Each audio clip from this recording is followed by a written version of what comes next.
continuation of learning how to write linear equations. We're writing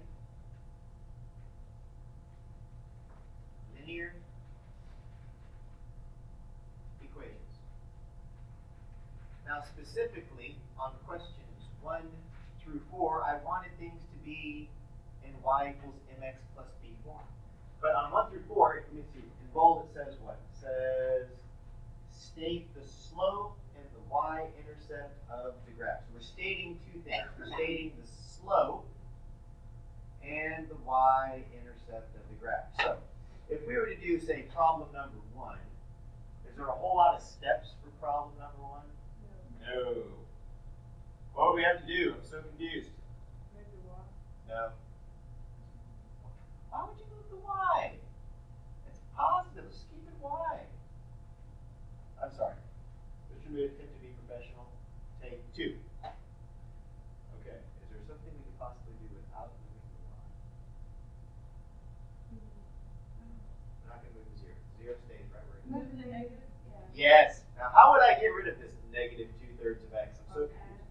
Oh, okay. Let's add 2/3 of x to this side, and let's add 2/3 of x. So we get this y is equal to 2/3 of x. Now, there's the equation.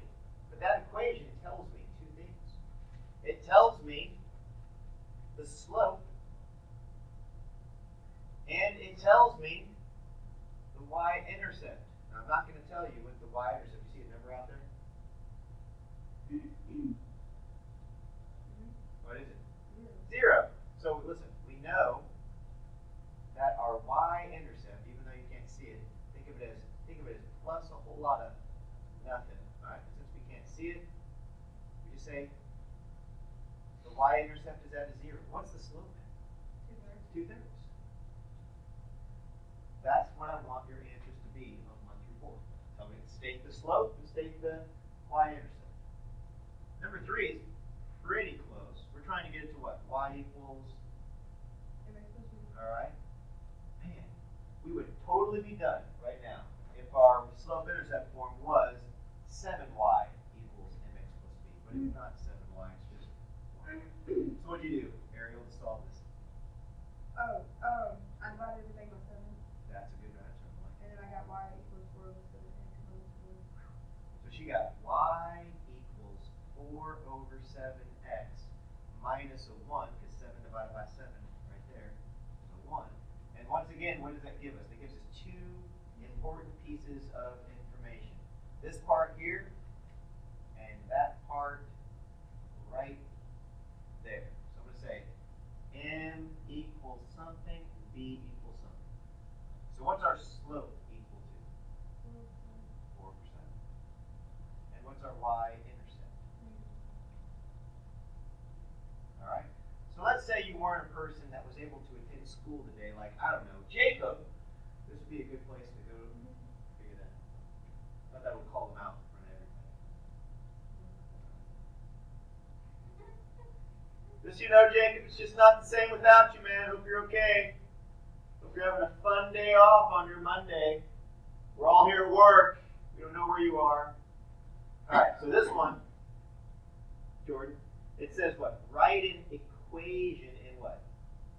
Slope-intercept form. So the first thing I'd like you to do is I would like you to write y equals mx plus b. And once again, for those of you who are watching this, the m value is your slope and the b value is your y-intercept. So put m equals and b equals. Now, there is something very, very, very easy to find every single time you look at a line and it crosses somewhere perfectly. It's very easy to locate. And what is that item? No. That's not the easiest. The y-intercept is the easiest because all you have to do is locate where the y-axis, sorry, the line touches the. That's it. Y-axis right here. And George's like, hello, it's -1 right there, Mr. DeMude. Stop talking so much. So right here, so what's my b value equal to? -1, so -1 right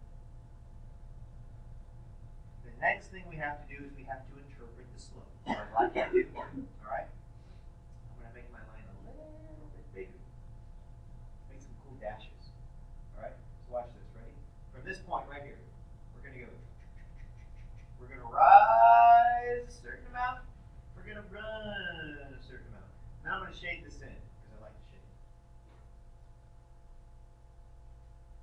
Foley, my kindergarten teacher, back in the day, would be very, very proud of that.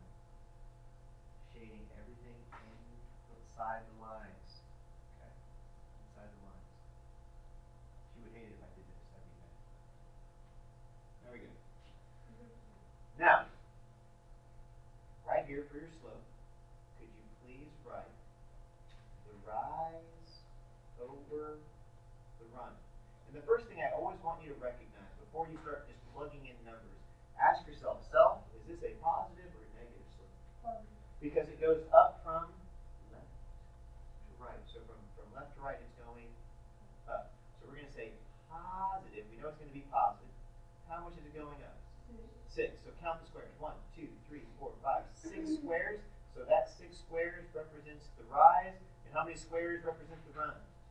2. So we're going to put up 6 and over 2.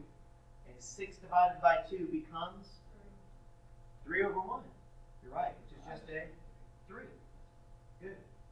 So what's your final answer? Y equals 3/6. I mean, then minus negative 1. How about this minus 1? You had it right. You had plus and negative 1, but then you changed it. So listen, if it's plus and negative 1, you could just say minus 1. I know what you meant. I know what you meant. Go ahead. Because we found the y-intercept first, couldn't we? We just counted up from there and from it to the Yes, you can do that as well. Now, that's if and only if it crosses perfectly. So here's what you did, and you did it exactly correctly. You could also watch. You could also go from here over, and you can see easily that's a what? 3 to 1 slope. Or you could have shaded in right here and gone up and over, and that's also up 3 and over 1. So absolutely, you can do that. Okay. Now, I would do the other method where they give you 2 points. If your y-intercept ends up being a fraction, then always use your 2 points that they give you. Alright? Alright, now, we're going to look at number 6 real quick. I'll let you do number 7 on your own. But number 6 sometimes confuses students. Alright? Because it's not as easy to locate one thing. What's the easiest thing to locate every single time? The y-intercept. What's our y-intercept? Negative 1 again. Yes, right here. Our y-intercept is right here. Add a negative 1 again. 0, negative 1. But this time, what is our slope? 0. Our slope is 0. It goes up 0 and over 0. It's just flat. So if I were to write this equation, all right, sometimes I see this on people's papers. It's 0x minus 1. But technically, if it's 0x, you don't have to put 0x. What could you just put? No?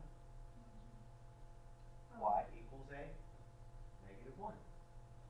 Now, if you wanted to check this in your graphing calculator, all you'd have to do is go to your graphing calculator, which I will go right here. Here's my Smart View. I love it. Thank you, Texas Instruments. We love you. You're awesome. Hit y equals, I'm going to clear this out, and I'd like you to just type in a negative 1 and hit the graph button, and there it is. There's your 1. Y equals negative 1. Ta-da! Hope you're having fun watching us, Jacob. We know you're not. Alright, so this is basically the very front part of that on 2-4, those problems, that's what I'm looking for. The next video, we're going to go over more in depth